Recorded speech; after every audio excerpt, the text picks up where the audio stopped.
Good afternoon, everybody. Welcome to a very special Thanksgiving edition of the Mental Dimes College Football Podcast.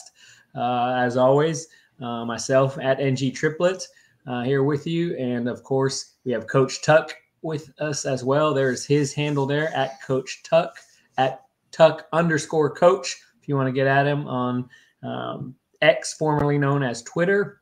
Here are the two Twitter handles for Mental Dimes, at Mental Dimes and at Mental Dimes College Football. Obviously, you can follow us both of those places. We have a YouTube channel, Mental Dimes. Please check that out. We've got some great content, not just this podcast. We've got the NFL Red Zone Roundup that has 11 episodes. Do a weekly recap each week on NFL action. And we'll be having, hopefully very soon, a general sports podcast as well. So check that out. You can also find us, follow us on Facebook as well. So please, if you go to any of those, like, share. If you go to our YouTube, please subscribe. Give us high ratings there as well. So Coach, man, welcome back. Another week. How are things going with you in your world and up in Michigan? I'm sure you got lots to talk about. Big week this week, but what's been going on? Oh, yeah. It's actually been sunny in Michigan, which we don't see a lot of sun. Unfortunately, the sun is none of the sun is on the football teams. I'll just say that. The sun missed Michigan Stadium and Michigan State Stadium. And so it's not pretty that way. But other than that, life in Michigan's been pretty good. Well, good, man. This is as everybody probably knows, this is rivalry week in college football. So a lot of good games, some obviously much better than others. And we'll get to, obviously, at some point, the biggest game of the week in my mind is Michigan Wolverines hosting Ohio State. So it's in Ann Arbor. So that should be really good. And it gives me a good segue to a little trivia here to talk into this. So most everybody has seen probably that Michigan reached 1,000 wins as a program with their win last Saturday. So it puts them number one on the list all time college football with 1,000 wins. But I want to go through this list. We'll go from 10 down to 2. Obviously, 1 is Michigan. Some of these are going to be not surprises at all, but some of these ones I think might surprise some people. And so let's talk about this real quick, and then we'll get started. Number 10 all-time wins is Harvard with 901 wins. So that was certainly a surprise to me, although, of course, they've been around forever. Number 9, this one's probably not a shocker that they're on the list, is Nebraska with 917 wins. Number 8, Penn State. Again, not a surprise, 928 wins. Here we go, number 7, back to the Ivy League, Yale with 936 wins all time. That puts them number 7. Number 6, Oklahoma, 942. Number 5, your favorite and mine, Notre Dame, 945. As a Michigan guy, I know that's not true. Number 4 is Texas, 945. Then 3 is Alabama, 962. And number 2, Ohio State. So, man, several Big Ten teams on that. Ohio State, obviously Michigan, number 1, Penn State. But I just thought that was kind of interesting when I saw some of the teams on that list that don't maybe come to mind when you think college football all-time winningest teams. Harvard, Yale, for example. It didn't shock me to have Harvard and Yale. I would have thought that Harvard and Yale would have been even a little higher, just because you think way, way back when college football started, like Harvard and Yale were powerhouses. Like they were fighting for chips. And so I didn't like that. Didn't shock me. What shocked me was the Oklahomas, Nebraskas, those out west teams, because I just didn't realize that they'd been around long enough. Alabama, Ohio State, Michigan. It's like, yeah, sure, yeah, the kind of the blue bloods of college football. Exactly. But here's my question to you: do you care that Michigan, as in the last 100 and whatever years, has racked up 1,000 victories? No, I mean, I thought it was kind of interesting, to be honest, but obviously as a college football fan, I'm interested in the year to year and at least since I've been watching it. So yeah, I'm not all that I'm impressed by it because means they've had excellence for so long, but I'm not concerned with, you know, how they played football in 1925, for example. Yeah. But interesting at least. So, all right. I agree. I was kind of the same thing. Like, yeah. Like, what are they doing this year? And, you know, when you look, Alabama, Oklahoma, not Nebraska. Well, I guess you have like the Oklahoma, you have Alabama, you have Michigan, you have Ohio State. Still super solid. Then you have Harvard, Yale, Nebraska. It's like, okay, you know, they saw better days. Right. Well, and it's interesting too, because you think about, obviously Alabama was so successful, you know, with Bear Bryant and all that. And then they kind of had that downturn in the, you know, the late 80s and early 90s pre-Saban. And now they've, I mean, certainly amassed a whole bunch of wins in a fairly short period of time to get them up on that list. So pretty interesting there. Yeah. All right, so let's take a look. Obviously, last week we didn't time it really well. We talked about the college football playoffs as well as the rankings. The rankings, AP and coaches were already out, but the college football playoffs had not been updated. This week they have been, so we'll get a more accurate picture there. But let's talk a little bit about the top 25, really probably top 10 AP and coaches, and then we'll talk about the college football playoff rankings and kind of what are your thoughts there. Obviously, the big news in both the AP top 25 and the coaches poll is that Washington, at least in the AP, jumped Florida State, went from 5 to 4. It should Florida State fans, for example, obviously the injury of their quarterback, but not that part of it. Just as far as the ranking changing, be concerned? No. I don't think they should be. Now, should they be mad? I think they should be mad as all get out. I mean, that's just disrespectful. Yeah, trust me, I get it. You know, Jordan Travis is a phenomenal player, but I just wanted to just double check. I mean, that Rodemaker comes in 13 for 23, 2 touchdowns. Like, and you know, that's a great time to get it. You're playing Northern Alabama. And you think when Travis went out, they were what, down 13-3. And he comes in and they end up walloping, scoring 55 unanswered points. I think Florida State has done enough this year to hold on to that number 4. And okay, so now Florida State's offense has questions. Yeah, but it's a question that could be answered positively. Can you answer Washington's defense positively? Yeah, I would say no. Kind of nobody in the Pac-12 can answer a question about their own defenses. Obviously, the Colorado Buffaloes, they have no answer for defensive issues. So, point taken that it's still a little bit of an unknown with the quarterback situation in Florida State. To your point, it came in, did well. But we do know that Washington struggles defensively, and it's good enough for the Pac-12, but will it be good enough when they get into the playoffs? Should they get into the playoffs? Oh yeah, that's a whole different question. But and I look at Ohio State. Okay, let's look at this. Let's look at Ohio State and Penn State, because I'm in Big Ten country and I'm more of a Big Ten guy. But neither of them have a quarterback that makes you go, wow, I want that. But look at one who has done better, and that would be the Ohio State quarterback, McCord. Why? I think I could look like a competent Big Ten quarterback throwing to Marvin Harrison. Yeah, he is definitely the real deal. And you have Ibuka. And I think, Fleming. You still have Fleming. Like you've got a stable of good wide receivers that a mediocre quarterback can throw to. So throw a mediocre quarterback in at Florida State, and he's got Keon Coleman, and I'm blanking. Who's the 6'7" guy that they have? Let's take a look here. It's not. Well, they have. I mean, they've got some good.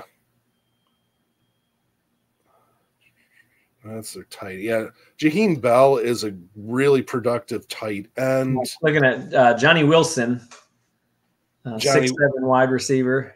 they've got Johnny Wilson. And then Jimmy Casey, a tight end, 6'7".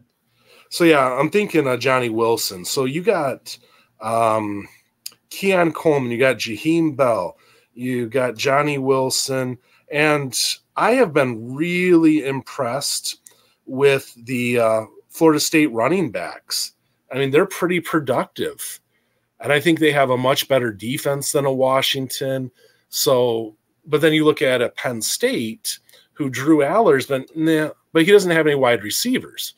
So I think solid wide receiver play can make up for mediocrity on the quarterback end.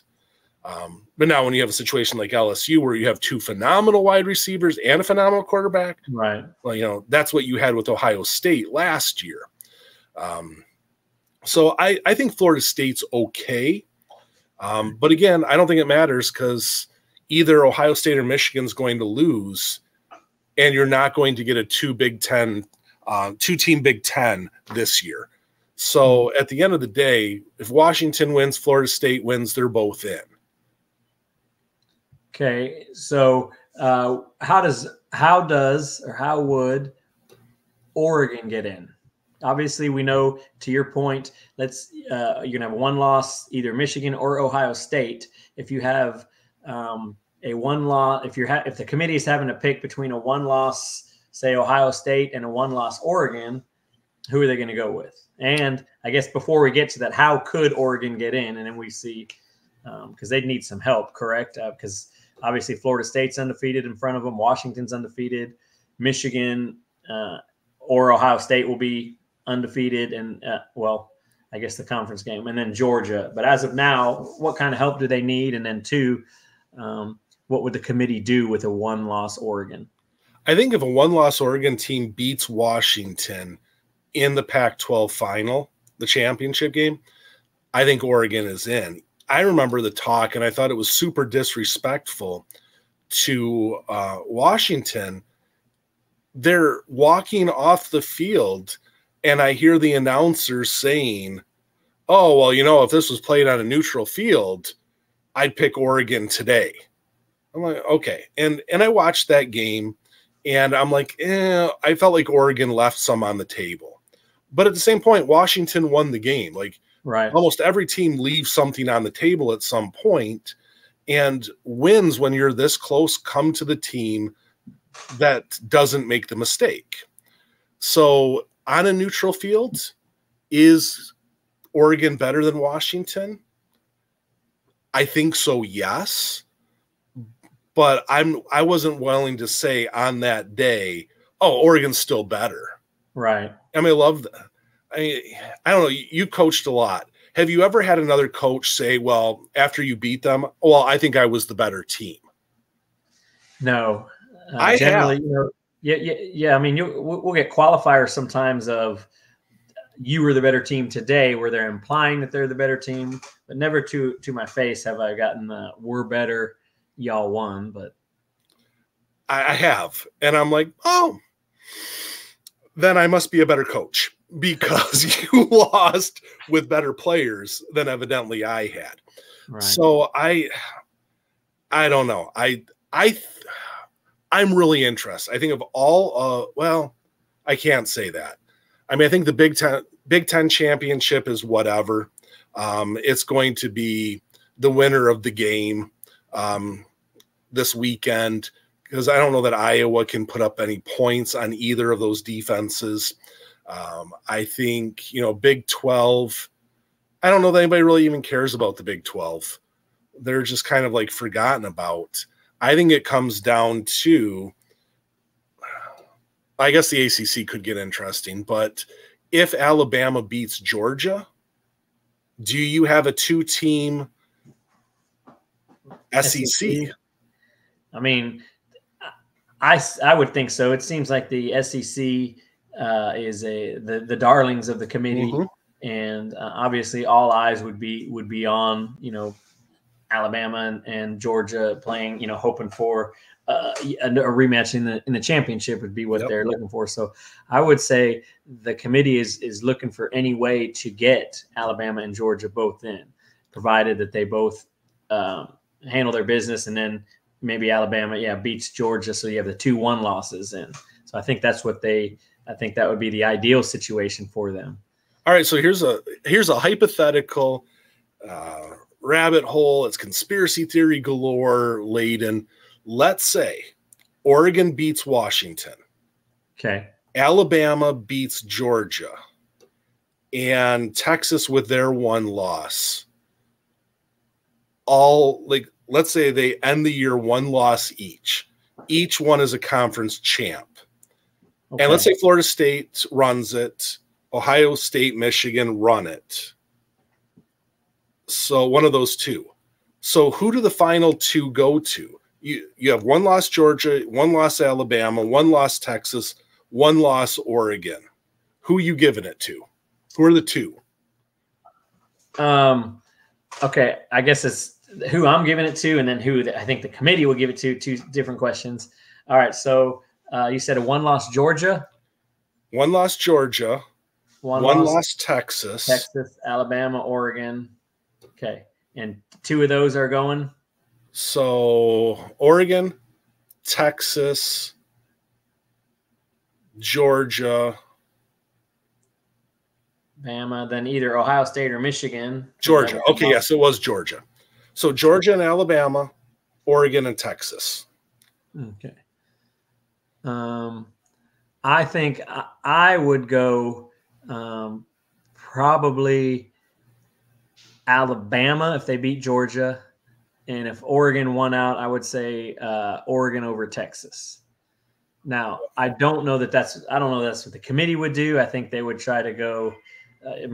Texas, another huge ratings draw, lots of intrigue there. So I think they would go with Texas over Oregon, and then I think they would do Alabama over Georgia if each had 1 loss. So you put Alabama in and leave off the 1 team that beat them this year. Leave out Texas. Yeah. Well, and I think that the rationale would be the whole idea of the body of work, who's blah blah blah blah blah, and the loss to Texas was not a bad loss because Texas is really good, but the beating of Georgia supersedes the loss to Texas. I think would be the rationale. All right. So now, how do you rationalize leaving out Georgia?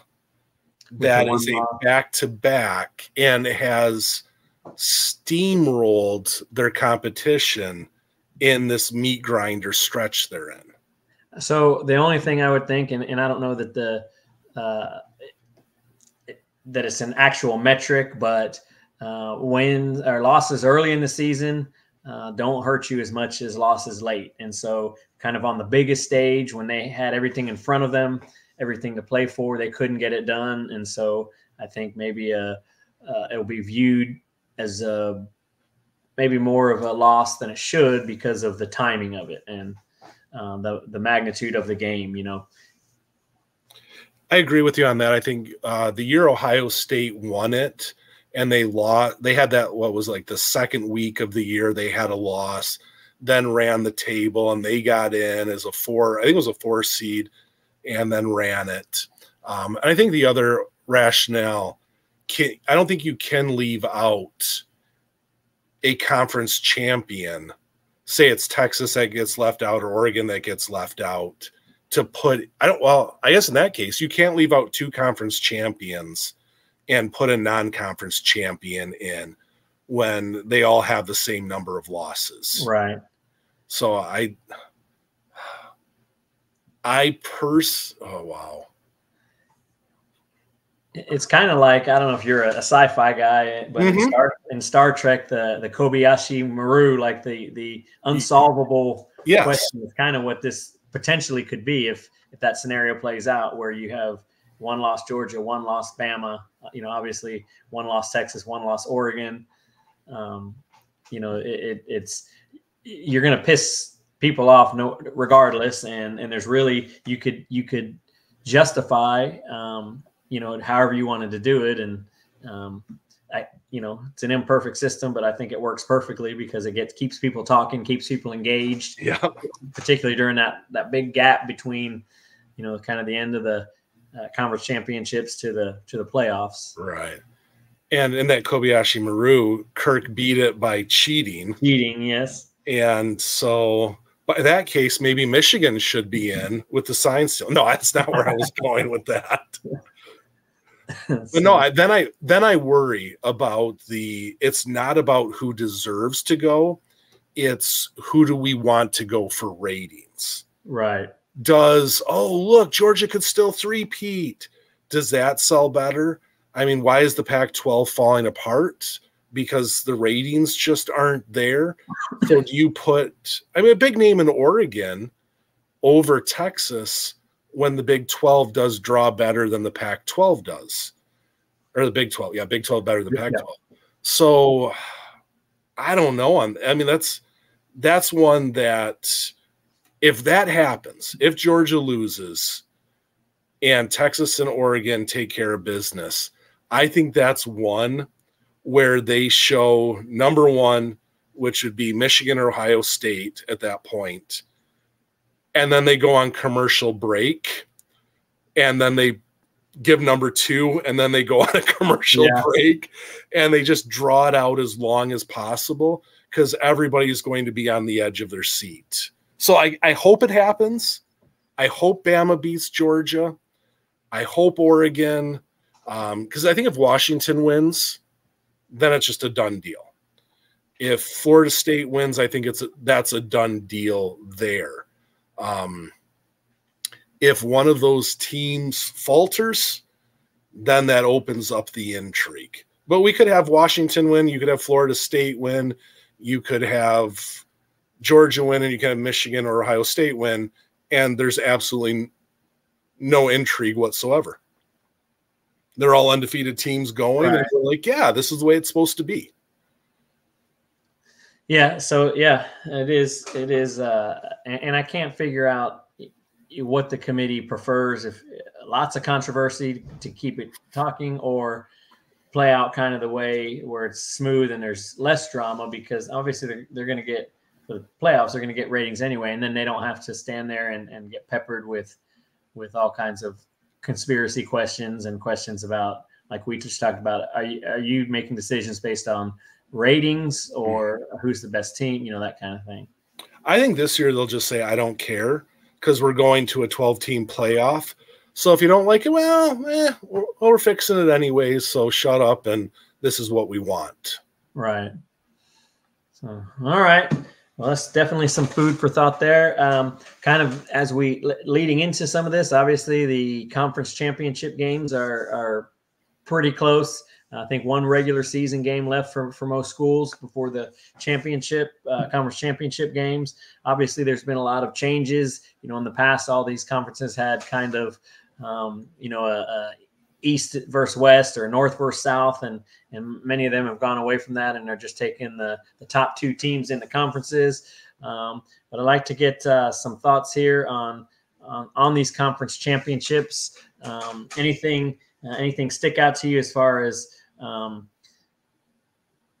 compelling must-see, or are some of these or most of these kind of, we already know what to expect, we know what we're going to get, and then how do you see these playing out? I don't know if you want to go through all of these on this list or just a couple, but I'll let you start with these conference championships.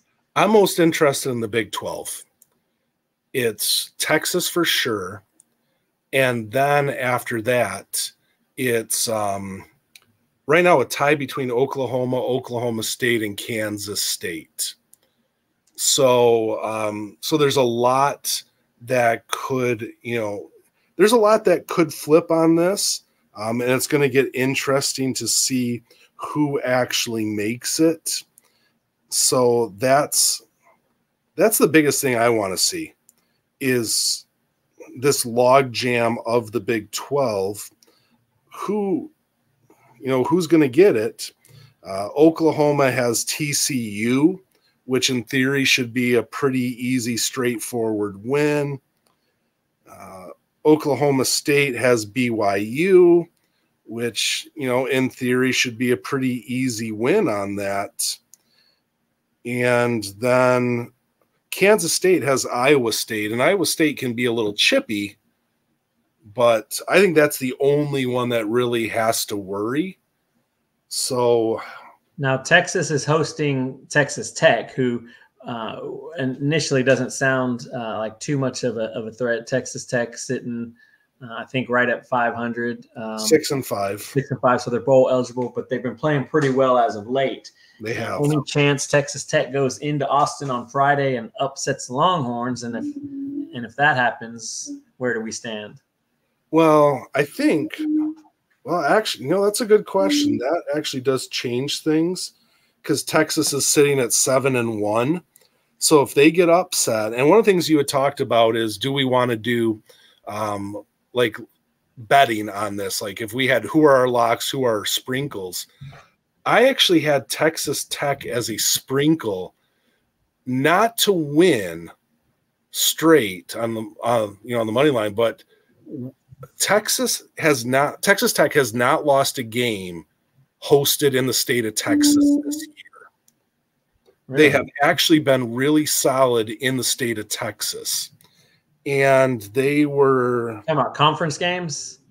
Any game. Well, because I want to say did on Texas Tech or Texas? Texas Tech. Because I think they lost to Oregon at home early. I think game 1. Did they? Because I was at that game. Maybe I'm wrong. Maybe I'm crazy. I could be crazy. I'm trying to pull their that back because I just looked at this really quickly. Oh, you're right. Oh, that's what it was. They haven't lost to a team from Texas. I gotcha. Okay. This year. That's what it was. They haven't lost to a team from Texas this year. They have been, other than that early Oregon loss, they've been pretty solid on this regardless of home or away. And the money, what was the money again on that?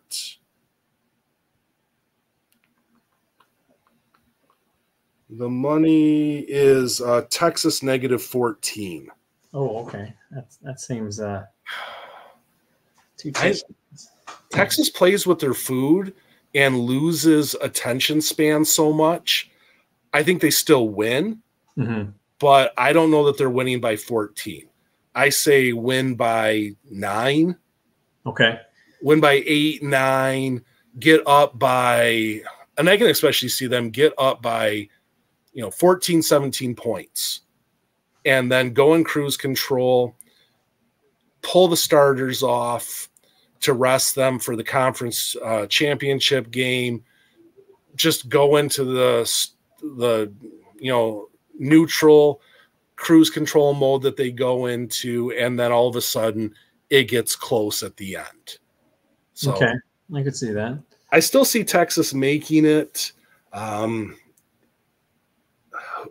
What do you think on the Big 12? I mean, I think I agree with you. I think it's been kind of inconsistent.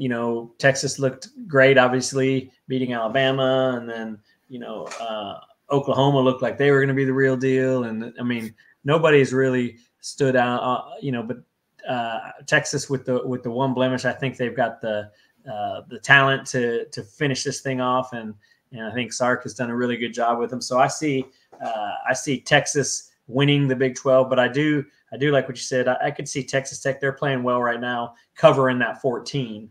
I could see them winning maybe by 11, something like that.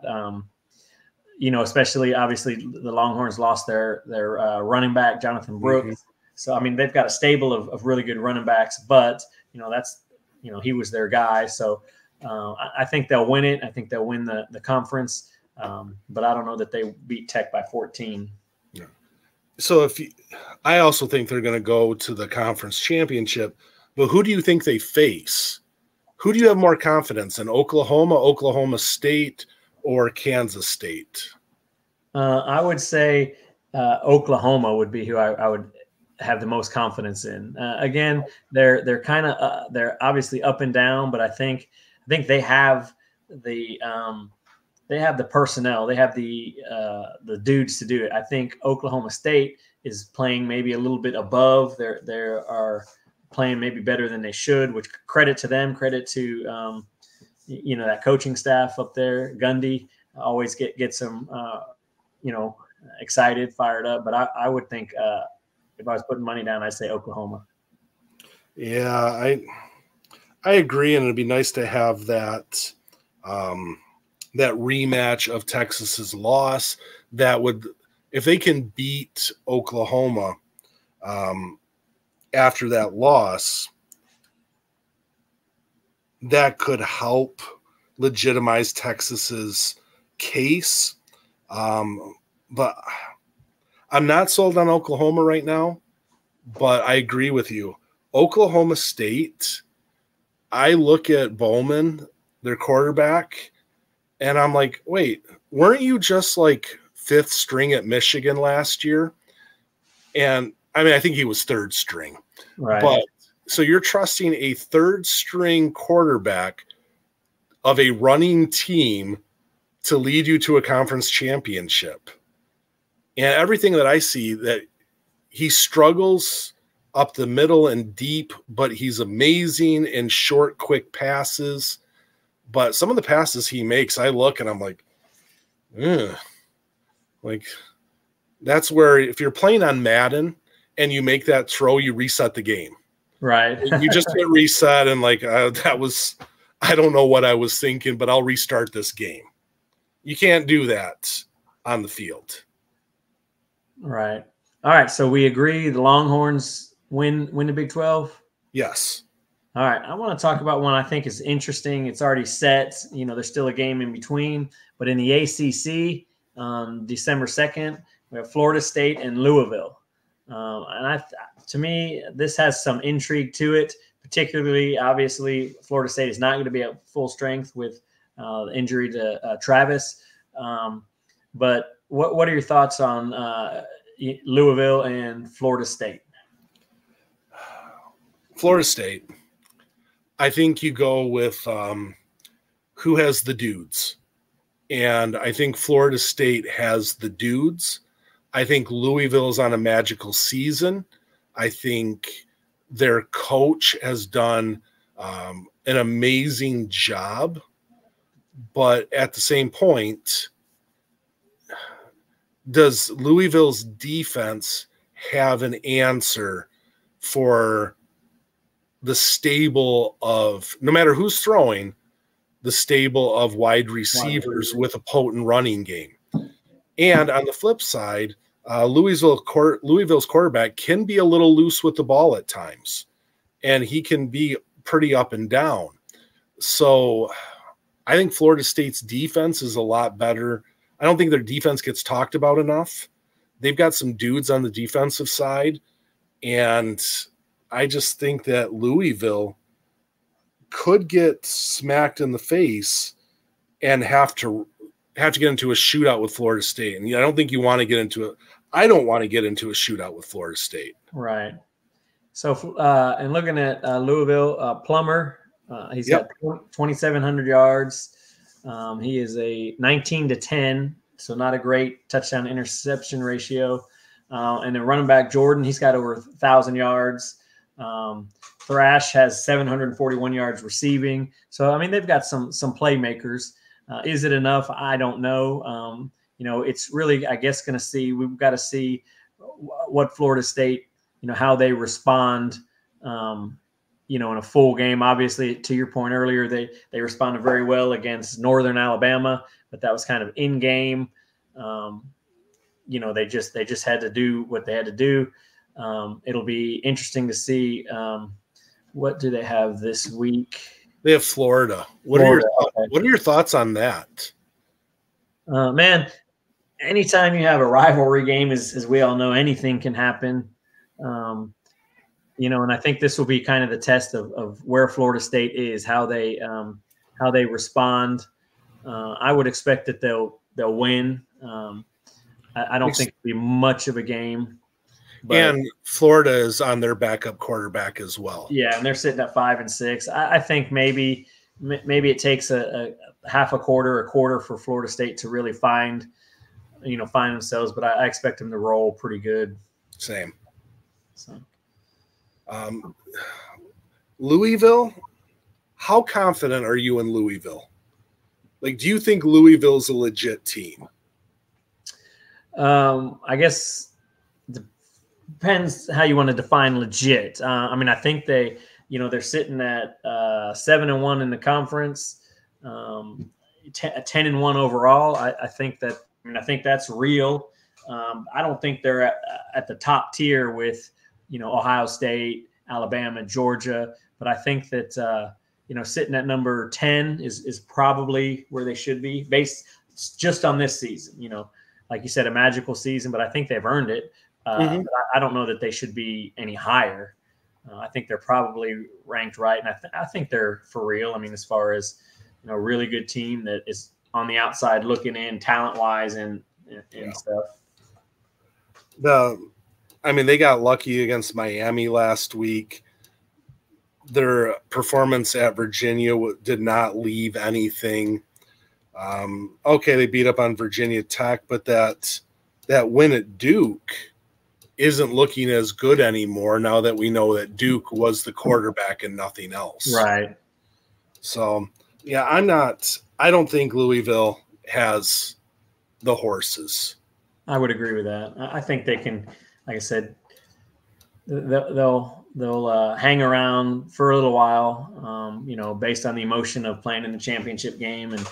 But I think, Florida State will have had the Florida game to figure out their new identity. And I think it's too much Florida State for Louisville. All right. So we've kind of talked about Pac-12 a little bit, talked a little bit about SEC, but let's finalize on this Pac-12. How is this going to end up? If you're a betting man, you're in Vegas right now, and you're gonna make a bet on who wins the Pac-12 championship. Putting the money down right now today. Who are you putting it on?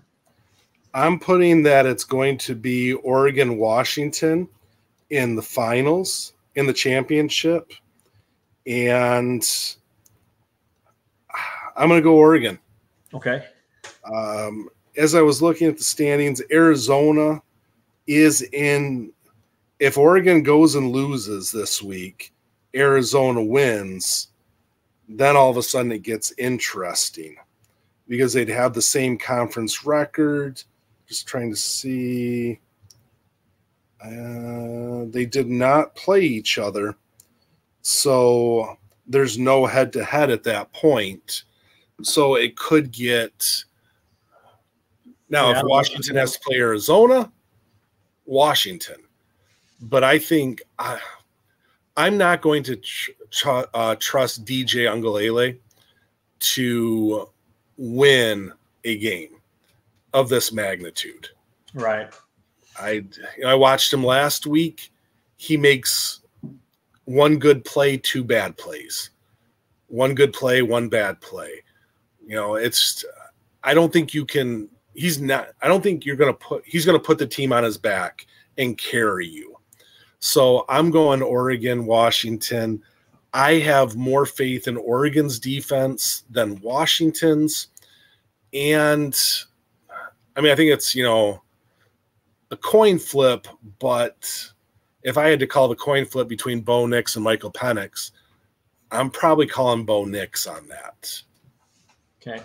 I agree. Last week we talked about our Heisman candidates and obviously there was a lot of talk from LSU and then of course Oregon, and I picked who I think is going to win it and is Bo Nix, and I think that he's having a fantastic year, and I think that continues. I think they take care of business this week. I think they win. I think which will be a shootout in the Pac-12 championship game, but I think Oregon wins that, and then put some pressure on the committee to see what they're going to do with this one loss Oregon, who's playing really well. Mm-hmm. But I agree with you. I think Pac-12 goes to Oregon. And I think in a shootout game against Washington, where both quarterbacks light it up because neither one of them plays much defense. All right. So before we get into the big one, which I know you're chomping at the bit, let's look at SEC real quick. And we've talked about this obviously a little bit already when we were talking about the rankings in the college football. But again, same question. How do we see this playing out? How do we see the SEC championship game? Are we resigned to that it's going to be Georgia, Alabama, or how do we see this playing out? I have very strong opinions, so I'll let you go first, see if you agree with my opinions. Okay. I mean, I think it is, you got Alabama 7-0 in conference, Georgia 8-0 in conference. I think they're on a collision course for the championship game. I think it's something that hopefully, I mean, it would be a travesty if somehow it didn't, but because everybody wants to see this matchup, I think it's got potential to be, I mean, football down south, what more can you ask for? These two teams, and I know Georgia is Georgia, and they're the top dogs until somebody knocks them off. They've shown that they have kind of taken over as the dominant team. But I just feel like this year, particularly when you've seen the improvement, Alabama didn't look great early. They have improved. I know that Coach Saban is got a chip on his shoulder. He is, whether he admits it or not, is furious that he's not being talked about as the guy and his program being the program. So I expect Alabama to win the SEC by beating Georgia. All right. And at first I was going to say you're crazy. Even though I have thought the same thing. I'm like, this is going to be a collision course. I'm going Georgia. I look at their defenses.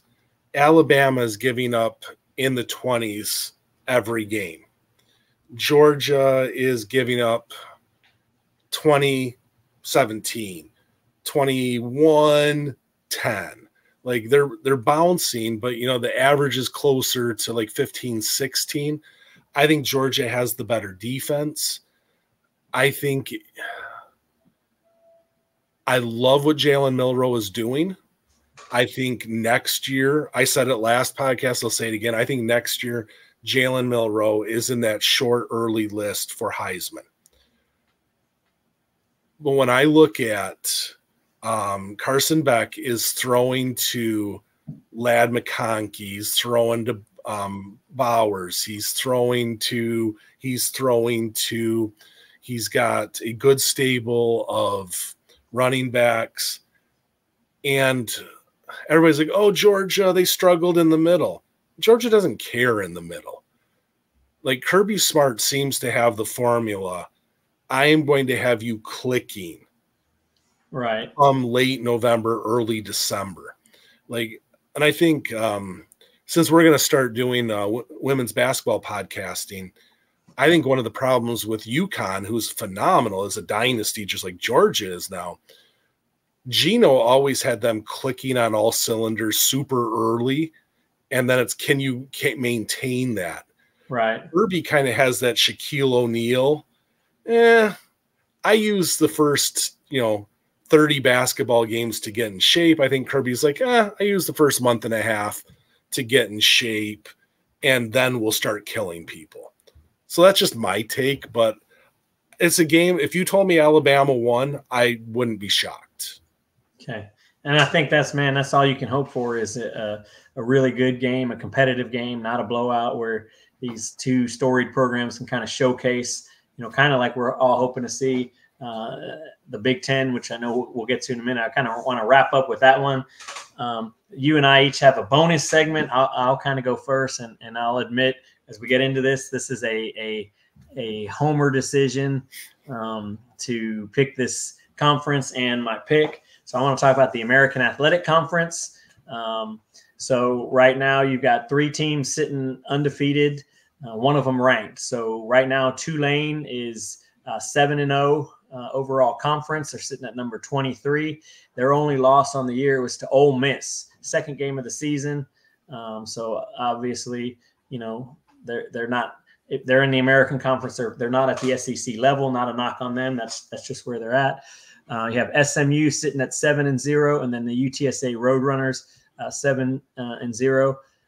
SMU is going to finish up the regular season versus Navy, so I expect that they are going to win that, finish 8-0, and so I would expect that they will be have a spot in that championship game.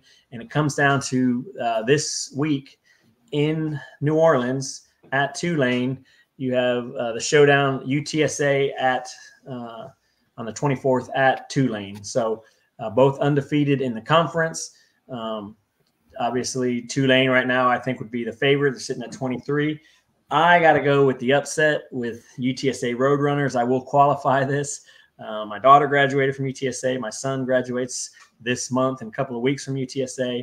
But if you followed any of the formerly Twitter X stuff, I do a lot of tweeting out and stuff about UTSA. Frank Harris, that senior class, been there, a long time. COVID years, some redshirt injury stuff, been there 6 years, playing lights out. Obviously, their coach, Jeff Traylor, interviewed at Texas A&M. He's the real deal. The city of San Antonio is on fire for UTSA football, and I think they prior to coming to the American, they were in the what it was, but they won the last 2 years their conferences there. Now they're here. They got a chance to do it. Was it Conference USA? Conference USA, you're correct. And I think Frank Harris, Jeff Traylor, they finished this year up as conference championships. So this is my upset pick. And then all those seniors go off and do what they do, and we'll see what happens with Jeff Traylor. But my homer, as it is, but upset pick is for UTSA to win the American Conference Championship. I think there's more on the line than just the chip. I think the winner of that game loses their coach to one of the major Power 5 jobs. I would agree with that. And I think both are gone. They're both going to get a bag handed to them. But I think the winner is the one that gets first pick. And then the not the loser, because they're both phenomenal coaches and they're both phenomenal teams. But the loser gets the second pick on that. I gotcha. But I'm also going UTSA. All right. Respect. I think their coach is solid, and I love senior-led teams. And I think UTSA they've been in enough dogfights to know what it takes to finish the job. So I just think the grit that they have is too much. I can't wait to see it. I hope you and I are correct on that. For me, Mountain West, that is my group of 5 conference that I am super excited for. Right now, UNLV is standing at the top of the conference with 1 loss, followed by 2-loss Air Force, 2-loss Boise State, 2-loss San Jose State. And the beauty of the schedule, UNLV plays San Jose State, Air Force plays Boise State. Wow. So, the stars could not have aligned any better on this. So you would have to think that the winner of Air Force Boise State is going to make it in, and I don't know. It would have to be a really impressive win for San Jose State to overtake UNLV. It would, and San Jose State has lost to Air Force and Boise State. So the winner of Air Force Boise State makes it in for sure. At that point, if UNLV loses, they are... Could you have an Air Force Boise State championship? Wow. That's you could have that rematch. No, wait, because if whichever one of them is going to pick up their third conference. Oh, that's correct. So, I mean, I think there's. So it's really, what? If San Jose State beats UNLV, then in theory they make it because they have the head-to-head and the same number of losses. So it's UNLV's to lose, and then, much as I hate to say this, I think it's going to be UNLV Boise State. Boise State. I don't take San Jose State seriously. I think the top of the Mountain West is solid. I think the bottom is really bad. And I feel like I thought Wyoming was a very legit team, and UNLV just trounced them. Air Force has lost their last 3. I think it's Boise, UNLV. Boise. All right. So if we go with that, who wins it? UNLV. UNLV. Okay. And that makes my Michigan Wolverines look really good because they're like, oh, you've played no one. Well, UNLV is all of a sudden looking like, I mean, they're looking like a legit team at this point, with losses to Michigan and a fluke loss at Fresno State. So, I mean, I think it's a legit team at that point and a good win. But you wanted to talk a Big Ten. Let's do it. This is that's a good segue. So, yeah, walk us through this. There's so much to digest here, to talk about. You've got obviously the huge game, but then you've got some of this other stuff going on with Coach Harbaugh. You know, so walk us through it however you want, but man, what's going on up in Big Ten country that the rest of us aren't really aware of? Were you aware that Michigan fired their linebackers coach? I did see that. Supposedly, from what I read, is I guess he was shredding or getting rid of some evidence or something to do with the investigation. Okay. I had missed it, and then my wife was like, well, you know, they're gone through a lot of change. I'm like, yeah, Harbaugh's a change. And they're like, no, the linebacker coach. I'm like, what? So I went and looked, and at that point, all that was said is that he wasn't cooperating. So evidently more came out that I missed.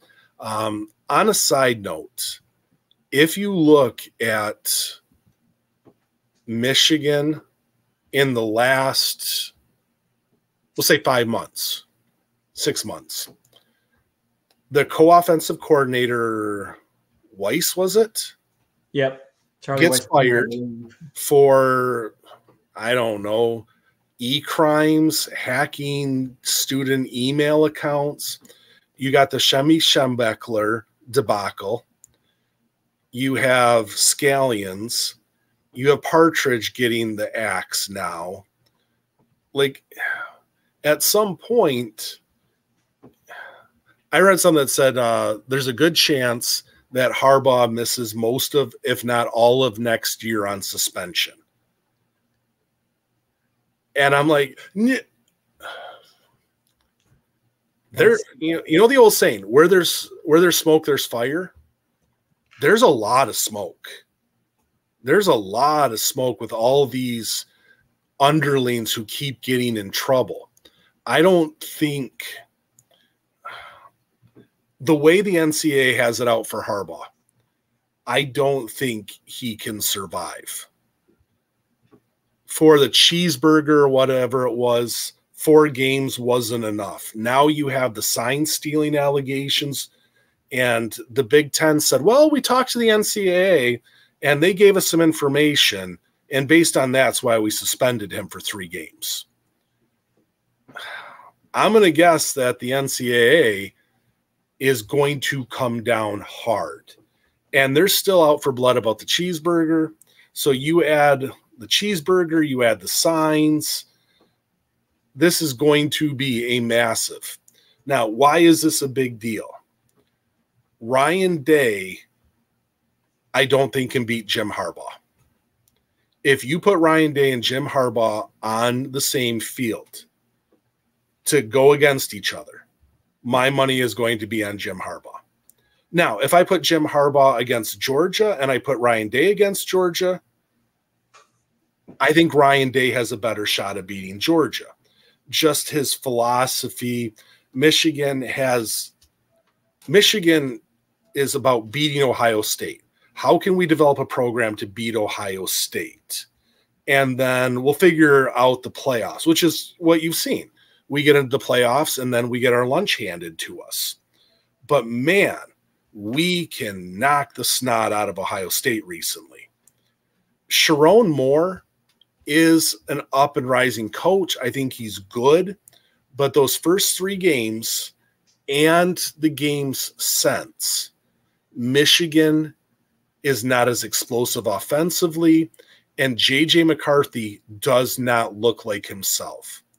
He wasn't phenomenal when Harbaugh was out early. He hasn't been phenomenal since. He was phenomenal when Harbaugh was there.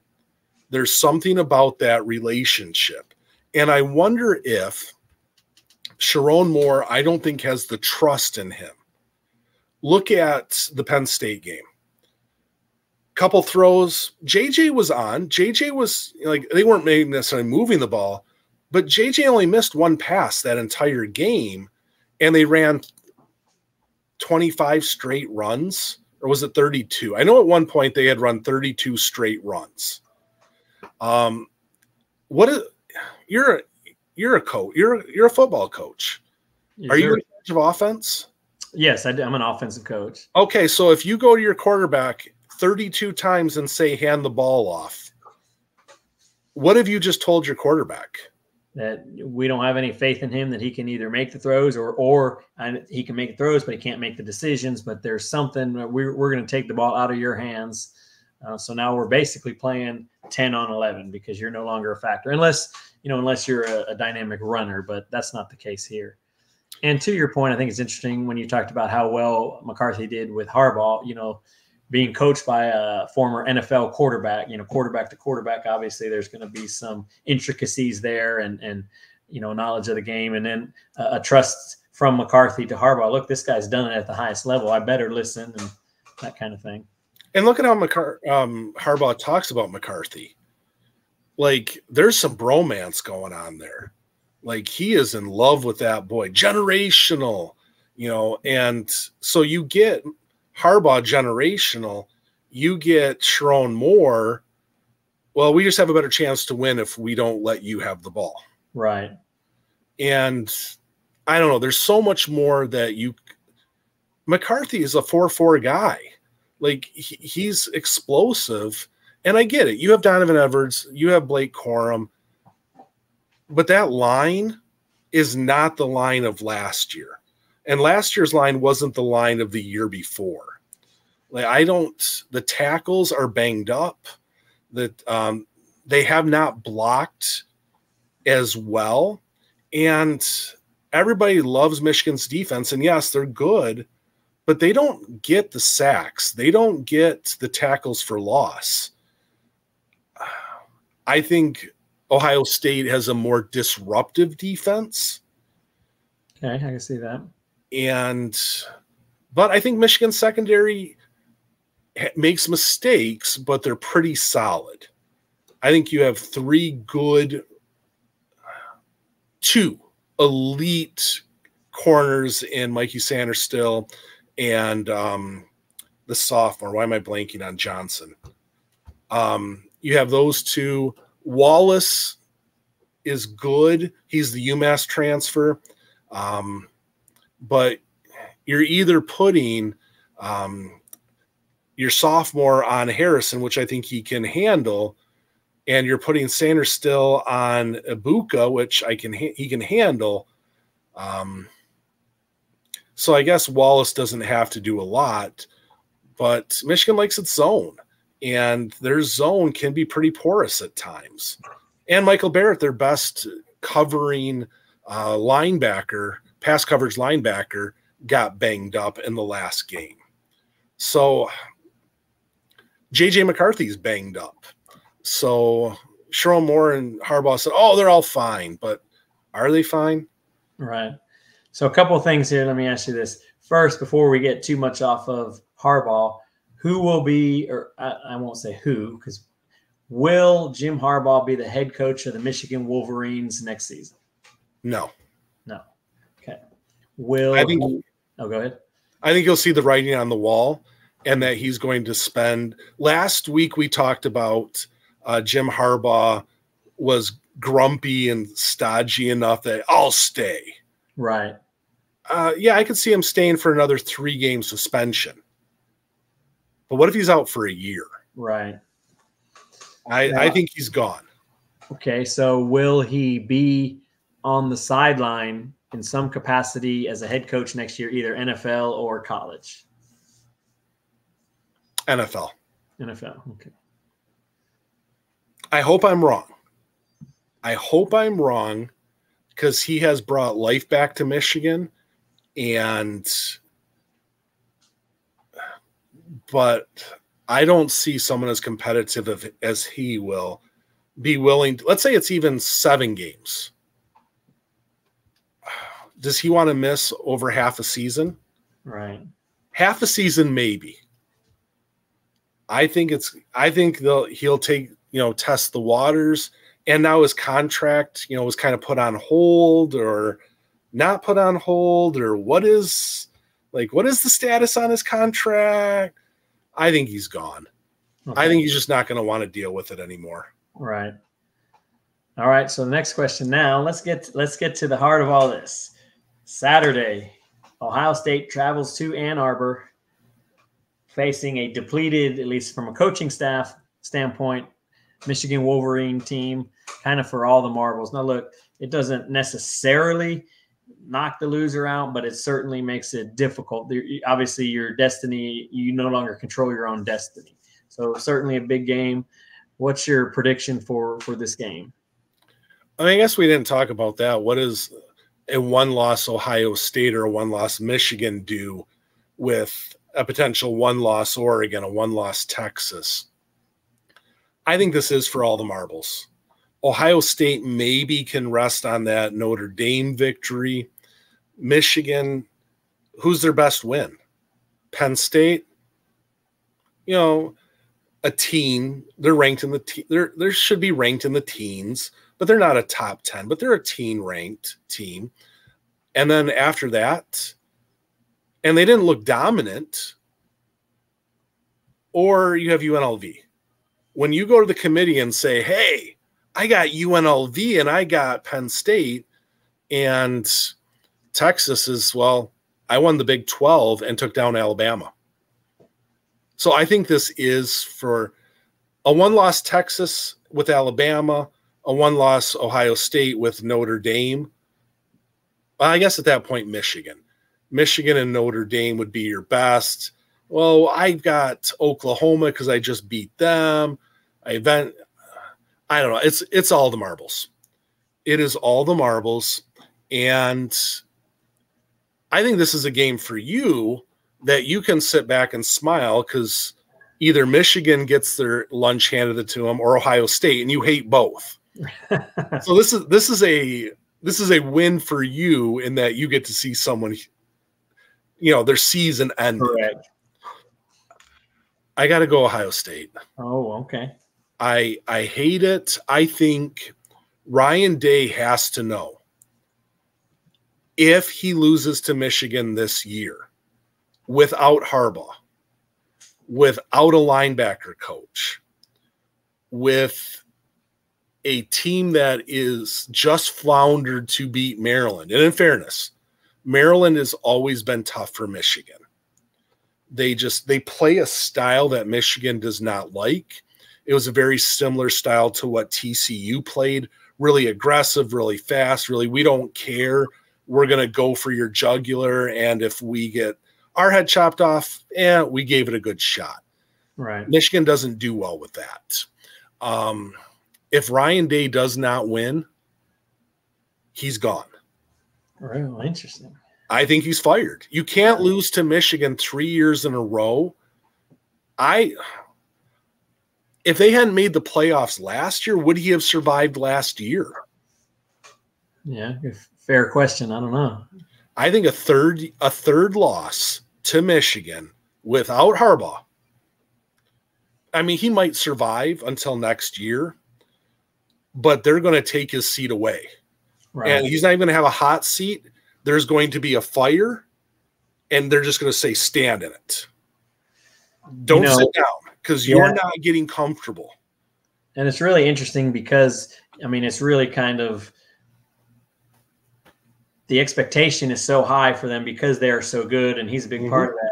Because the difference between him and Harbaugh is Ryan Day, if he leaves, he'll have some questions to answer, a little bit about winning the big game, but he has none of that other baggage. He gets the job, whatever he wants like that.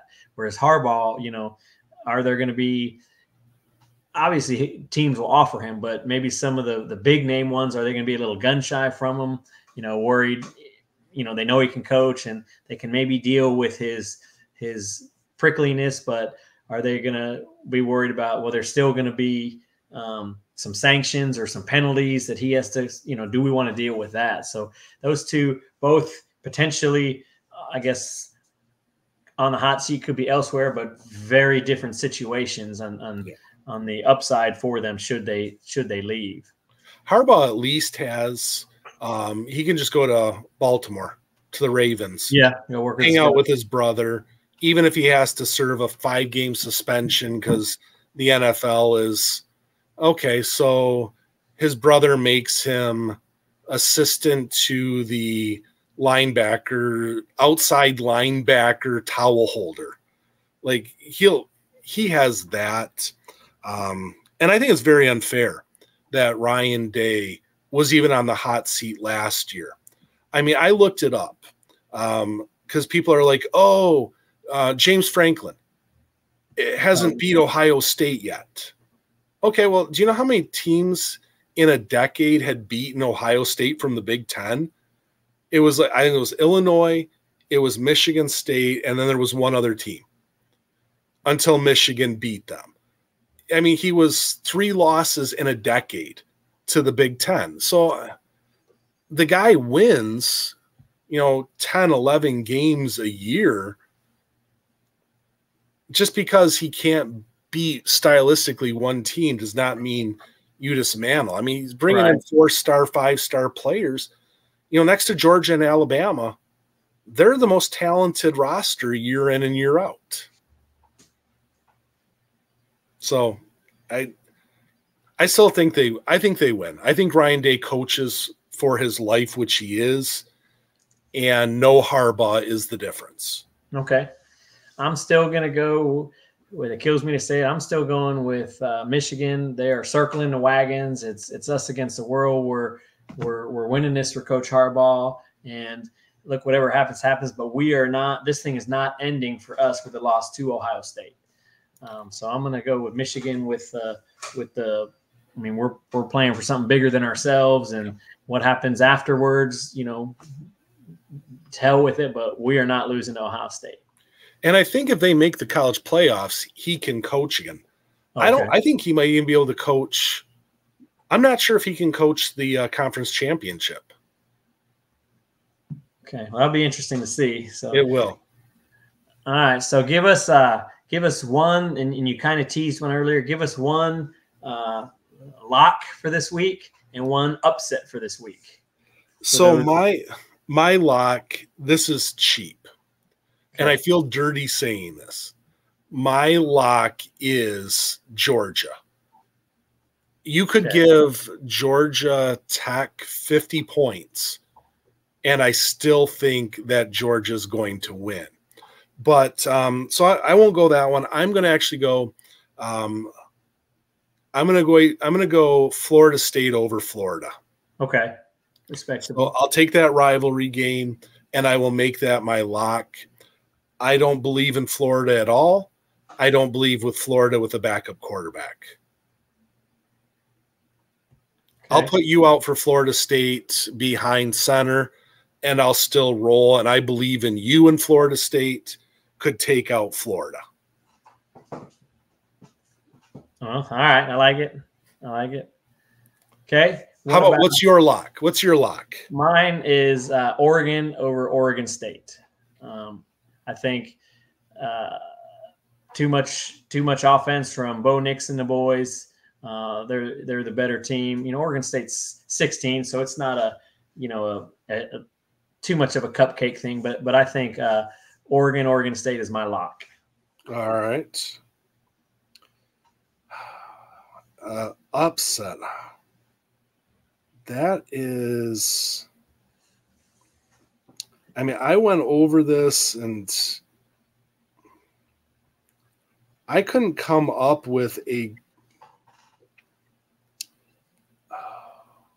Well, I'll give you mine. I already talked about it. Well, I'll give you a little bit longer. My upset is going to be UTSA on the road, upsetting Tulane to earn a spot in the conference championship game, which I think that they will win. My upset is UTSA on the road against number 23 Tulane. Let's have some fun. All right, let's do it. You know what? And I hate to say this because I am not a fan of their quarterback. I do not like their quarterback. This quarterback was on QB1, the Netflix series.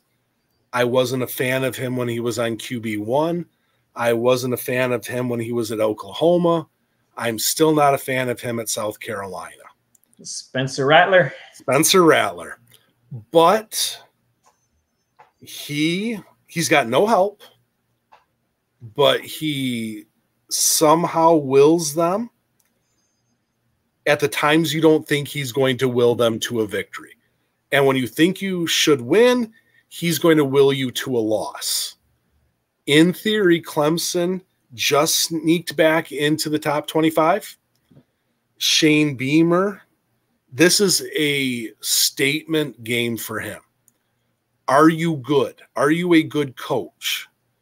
You beat Clemson again. I mean, he's given Clemson fits. You beat Clemson again. You're bowl eligible. You show that you can coach. Maybe not that you can recruit, but you show you can coach. If he loses this game, I think it's his death knell. Okay, so your upset is South Carolina over Clemson. Oh, I hate myself for it. Bold. I just do not like South Carolina. Bold, I understand. All right, my friend. Well, let's wrap this up, and we will be back next week, barring anything unforeseen. And please, if you're listening to us, again, subscribe. You can find us, obviously, Spotify, Apple, and YouTube. But in the very near future, we will put an announcement out about our NCAA women's basketball podcast. We need to get at least an episode or two out as that season's starting to heat up. And I know this isn't the time to do it, but if you are thinking about that, if you're not watching USC and Juju Watkins, you are missing out on the freshman of the year for sure, in my opinion. But we'll get more of that later. Thank you guys for listening. Please hit us up at our socials. Hit like, subscribe, all that kind of stuff. And until next week, my friend, I will talk to you later. Enjoy the games. Peace, everyone.